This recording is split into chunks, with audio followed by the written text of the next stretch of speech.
بسم اللہ الرحمن الرحیم۔ خوش رہنے کا فارمولہ۔ شکوے شکایات کم کیجیے اور اللہ کی ان نعمتوں کے لیے شکریہ ادا کیجیے جو آپ کے پاس ہیں۔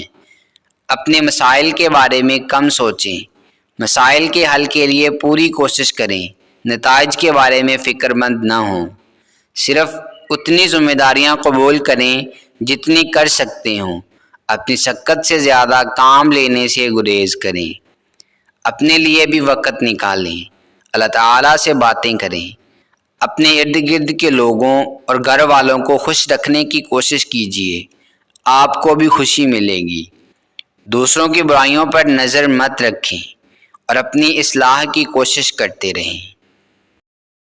زندگی کبھی کسی کو خوشیاں نہیں دیتی، خوشیاں بنانی پڑتی ہیں، زندگی کے سمندر سے نکالنی پڑتی ہیں۔ اگر آپ کو اللہ کریم نے یہ صلاحیت دی ہے تو اس کو دوسروں کے ساتھ بانٹیں، ان کا ہاتھ پکڑیں جن کو آپ کی ضرورت ہے۔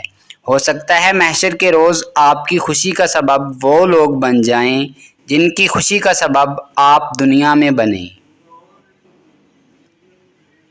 زندگی اتنی سستی نہ بناؤ کہ ٹکے ٹکے کے لوگ کھیل کر چلے جائیں۔ اپنے بارے میں نہ کسی پیر سے پوچھو نہ کسی فقیر سے پوچھو، بس تھوڑی دیر آنکھیں بند کرو اور اپنے ضمیر سے پوچھو، خوشی کی بھیک میں کس کس سے مانگتا، اچھا ہوا کہ غموں سے ہی طبیعت بہل گئی۔ انسان ہمیشہ تکلیف میں ہی سیکھتا ہے، خوشی میں تو پچھلے سبق بھی بھول جاتا ہے۔ پریشانی میں مذاق اور خوشی میں طعنہ مت دو، کیونکہ اس سے رشتوں میں موجود محبت ختم ہو جاتی ہے۔ صرف ایک غلطی کی دیر ہے، لوگ بھول جائیں گے کہ آپ کتنے شاندار انسان تھے۔